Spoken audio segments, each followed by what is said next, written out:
ጤና ይስጥልን የተወደዳችሁ የቦርከና ሚዲያ ቤተሰቦቻችን የለተሰኞ የመጋቢት 21 ቀን 2018 ዓመተ ምህረት የሰዓቱን ዜናዎች ይዘን ቀርበናል። አበይት ዜናዎችን አስቀድማለን። በደባይ ወረዳ አንድ የወረዳ ባለስልጣንና አንድ የወጣቶች ሊግ ኃላፊ ተገድለው ተገኙ። አመራሮቹ እነማን ናቸው? የህልፈታቸው ምክንያት ምንድነው? የሚለው የዕለቱ ዜናችን ቀዳሚ ጉዳይ አድርገነዋል። የምርጫ ካርድ ለማሰራጨት ሲንቀሳቀሱ የነበሩ 4 የሚሊሻ አባላት ላይ እርምጃ መወሰዱን የአማራ ፋኖ ብሔራዊ ንቅናቄ አስታወቀ። የ10 አለቃ አመራሩ ጓዱን በማስከተል የፋኖን ትግል ተቀላቅሏል ተብሏል። ተጨማሪ መረጃዎች አሉን። የመንግስት ሰራተኞች በነዳጅ እጥረት ምክንያት በግዴታ የዓመት ረፍት እንድንወጣ ተደርገናል አሉ። እንደ ኮሮና ዘመን በቤታችን ሆነን እንድንሰራ ትዕዛዝ ተሰጥቶናል ሲሉ ተናግረዋል። ሌላኛው የዜናችን አካል ነው። 52 ከፍተኛ የትምህርት ተቋማት በትምህርትና ስልጠና ባለስልጣን እገዳ ተጣለባቸው። ተጨማሪ መረጃ አለ። ፕሬዝዳንት ዶናልድ ትራምፕ በኢራን የሚገኘው ካርግን የነዳጅ ደሴት ሊቆጣጠሩ እንደሚችሉ ገለጹ። በሌላ በኩል ኢራን ከአሜሪካ ተጨማሪ ጥቃት ሊፈጸምብኝ ይችላል በሚል የነዳጅ ዋጋ ወደ $116 ከፍ ብሏል። ከባህር ማዶ በዝርዝር ይዘነዋል። ዜናዎቻችን በዝርዝር እናቀርባለን። በቅድሚያ የተፈጠረው የነዳጅ እጥረት ተከትሎ የመንግስት ሰራተኞች የዓመት ረፍት እንዲወጡ እየተደረገ መሆኑን ተናገሩ። በኢትዮጵያ የተፈጠረው የነዳጅ እጥረት ተከትሎ የአንዳንድ መንግስት መስሪያ ቤት ሰራተኞች የዓመት ረፍት እንዲወጡ እየተደረጉ መሆኑን ሰራተኞች አብራርተዋል።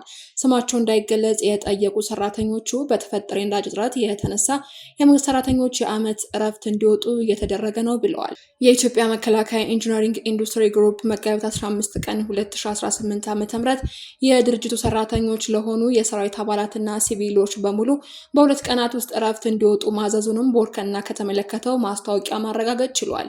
የኢንጂነሪንግ ኢንዱስትሪው ላልተወሰነ ጊዜ ቅዳሜ ቀን ስራ እንደማይኖር በማስታወቂያ ላይም ለሰራተኞቹ አስታውቋል። ቦርከና የተመለከተውና ትክክለኛነቱን ከድርጅቱ ሰራተኞች ያረጋገጠው ማስታወቂያ በኢንዱስትሪ ግሩፕ ስር የቢሾፍቱ ሞተር ቬሂክል ኢንጂነሪንግ በነዳጅ ዋጋ ግሽበት ምክንያት ሁሉም የሰራዊት አባላትና ሲቪል ሰራተኞች የዓመት ረፍት እንዲወጡ አዟል። ኢንዱስትሪው ሰራተኞቹ ማስታወቂያውን በተለጠፈበት ዕለትና በማግስቱ መጋቢት 16 ቀን 2018 ዓመተ ምህረት ያላቸውን የ2016 እና የ2017 ዓመተ ምህረት ፍቃድ እንዲወጡ አሳስበዋል። የኢንዱስትሪው ሰራተኞች ከጥቂት አስፈላጊ ሰራተኞች በስተቀር ሁሉም ረፍት መውጣታቸውን አረጋግጠዋል። የኢንጂነሪንግ ኢንዱስትሪው ማክሎም የስራ ሁኔታው ታይቶ የ2018 ዓመተ ምህረት የዓመት ፍቃድ ያላቸው ሰራተኞችም ረፍት እንዲወጡ በጥብቅ አሳስበዋል።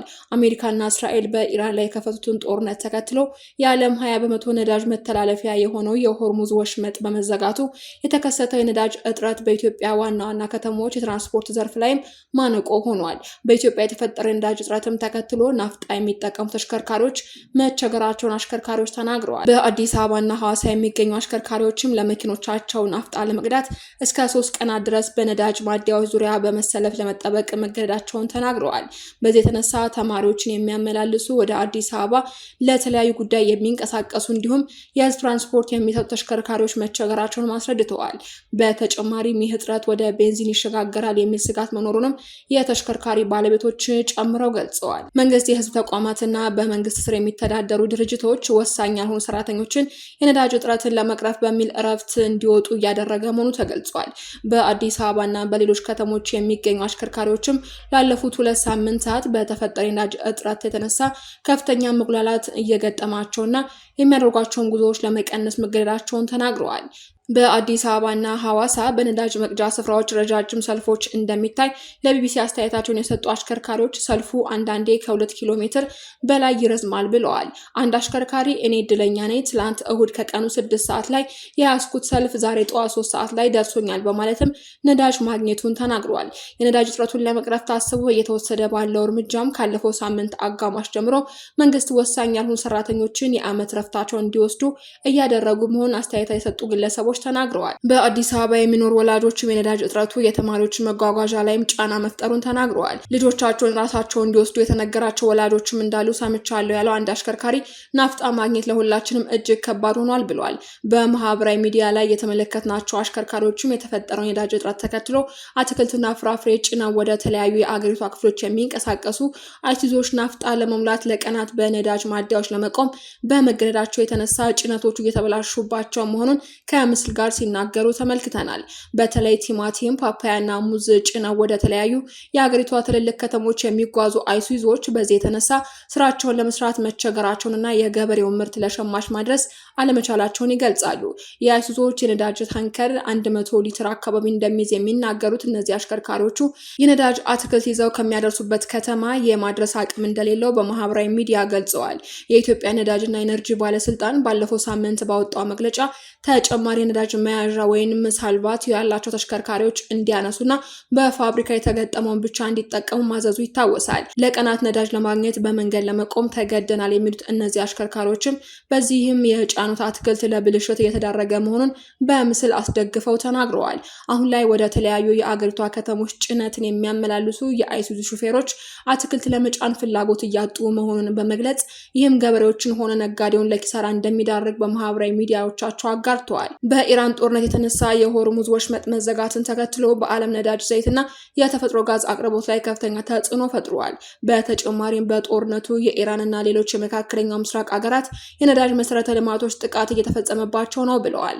በዚህ ምክንያት የነዳጅ ዋጋ ከአውሮፓውያኑ 2022 ወዲህ ከፍተኛ ጭማሪ በማሳየት በበርሜል $120 ገብቶ ነበር። ጠቅላይ ሚኒስትር አብይ አህመድ፣ የፋይናንስ ሚኒስትሩ አህመድ ሺዴ እና የአዲስ አበባ ከተማ ከንቲባ አዳነች አቤቤ የተፈጠረውን የነዳጅ እጥረት ለመቋቋም ህብረተሰቡና ተቋማት ነዳጅን በከፍተኛ ቁጠባ እንዲጠቀሙ አሳስበው ነበር። በተጨማሪም የኢትዮጵያ ነዳጅና ኢነርጂ ባለስልጣን ከመጋቢት 8 ቀን 2018 ዓ.ም የነዳጅ አቅርቦት ለጸጥታና ደህንነት ተቋማት እንዲሁም ለህዝብ ትራንስፖርት ተሽከርካሪዎች በቅድሚያ እንዲሰጥ ያዘዘ ሲሆን የነዳጅ ስርጭቱ ላይ ጥብቅ ቁጥጥር እንደሚያደርግም መግለጹ ይታወሳል። በዓለም ዙሪያ የነዳጅ እጥረት ባስከተለው የመካከለኛው ምስራቅ ጦርነት ምክንያት የተለያዩ ሀገራት የነዳጅ እጥረትን ለመቋቋም የነዳጅ ፍጆታቸውን የሚቀንሱ እርምጃዎች እየወሰዱ ይገኛሉ። በዚህ መሰረት አንዳንድ ሀገራት የስራ ቀናት መቀነስ፣ ህዝቡ የህዝብ ትራንስፖርት እንዲጠቀም፣ አምራችና የንግድ ተቋማት የስራ ጊዜያቸውን እንዲቀንሱ እያደረጉ ይገኛሉ። በደባይ ወረዳ ባለስልጣኑና ምርጫ አስፈጻሚው ተገድለው ተገኙ። አቶ ታሪኩ ምንዋጋው የደባይ ወረዳ ብልጽግና ጽህፈት ቤት ወጣቶች ሊግ ኃላፊና የምርጫ አስፈጻሚው ትላንት ከምሽቱ 3 ሰዓት ላይ በቆይ ከተማ ህይወታቸው አልፎ ተገኝቷል። የብልጽግና ታማኝ አመራር በመሆን የ7ኛውን ዙር ምርጫ ለማከናወን በዝግጅት ላይ የነበሩት አቶ ታሪኩ ምንዋጋው በ206ኛ ኮር 24ኛ ክፍለ ጦር ከምሽቱ 3 ሰዓት በቆይ ከተማ በተፈጸመ ጥቃት መገደሉ ተገልጿል። አቶ ታሪኩ ምንዋጋው የብልጽግና ፓርቲ አመራር ከመሆን ባሻገር የወረዳውን ወጣቶች ለሚሊሾች በመጠቆም አሳልፎ በመስጠት በሺዎች የሚቆጠሩ ንጹሃን ዜጎችን ሞት ተጠያቂ ነው ተብሏል። ከጥምር ጦሩ ጋር አስሮ ሲያሰቃየው የነበረና የቆይ ከተማን ህዝብ በማስገደድ ቤት ለቤት ለምርጫ ሲመዘግብ ከተደረገበት ክትትል በኋላ ነው እርምጃ የተወሰደበት ተብሏል። በተመሳሳይ ሰዓት የብልጽግና ጽህፈት ቤት ወጣቶች ሊግ ኃላፊ የሆኑት አቶ ጤና ወንዴ በ206ኛ ኮር 34ኛ ክፍለ ጦር በተፈጸመባቸው ጥቃት ህይወታቸው አልፏል ተብሏል። የአመራሮቹ መገደል በሌሎች የምርጫ አስፈጻሚዎች ላይም ከፍተኛ ሽብር ፈጥሯል ነው የተባለው። በተመሳሳይ መልኩ የምርጫ ካርድ ለማሰራጨት ሲንቀሳቀሱ በነበሩ 4 የሚሊሻ አባላት ላይ እርምጃ መውሰዱ ተገልጿል። የመንግስት ኃይሎች የምርጫ ካርድ ካደረሱ በኋላ በግድ ካልወሰዳችሁ በማለት በሶስት አቅጣጫ ከአጉት ከቡሬና ከማንኩሳ እንቅስቃሴዎችን ያደረጉ በቴዎድሮስ እዝ 109ኛ ኮር 77ኛ ክፍለ ጦር በ3ኛ ሻለቃ ጥቃት ተፈጽሞባቸዋል። የ77ኛ ክፍለ ጦር አባላት ከአካባቢው አባት አርበኞች ጋር ጥምረት በመፍጠር የጥፋት ኃይሎቹ ማህበረሰቡን በማስገደድ የምርጫ ካርድ ለማሰራጨት እቅድ ይዞ የወጣውን እቅዱን ማክሸፉን አስታውቋል። 3ኛ ሻለቃ ባደረገችው ተጋድሎም 4 ጸረ አማራ ሚሊሻዎች ሲገደሉ 12 ፖሊስ ሚሊሻና መከላከያዎች ቆስለዋል ተብሏል። የ77ኛ ክፍለ ጦር 3ኛ ሻለቃ በከፈተው መብረቃዊ ጥቃት ተልእኮውን በመቀበል በአስመራጭነት ኮሚቴ ተመድበው የሚንቀሳቀሱ ግለሰቦች ከድርጊታቸው የማይቆጠቡ ከሆነ እርምጃ እንደሚወስድ የ9ኛ ኮር 77ኛ ክፍለ ጦር አስጠንቅቋል። 10 አለቃ አመራሩ ጓዱን በማስከተል የፋኖን ትግል ተቀላቀለ። ከመንግስት ሰራዊት ከ65ኛ ክፍለ ጦር 10 አለቃ አመራሩ አንድ ጓዱን በማስከተል 2 ጥቁር ክላሽ ከነሙሉ ትጥቅ ይዞ ፋኖ መቀላቀላቸውን አፍብን ምስራቅ አማራ ቀጠና ሚኒሊክ እዝ አስታውቋል። አፍብን ሚኒሊክ እዝ 106ኛ ኮር 34ኛ ክፍለ ጦርን ተቀላቅለዋል።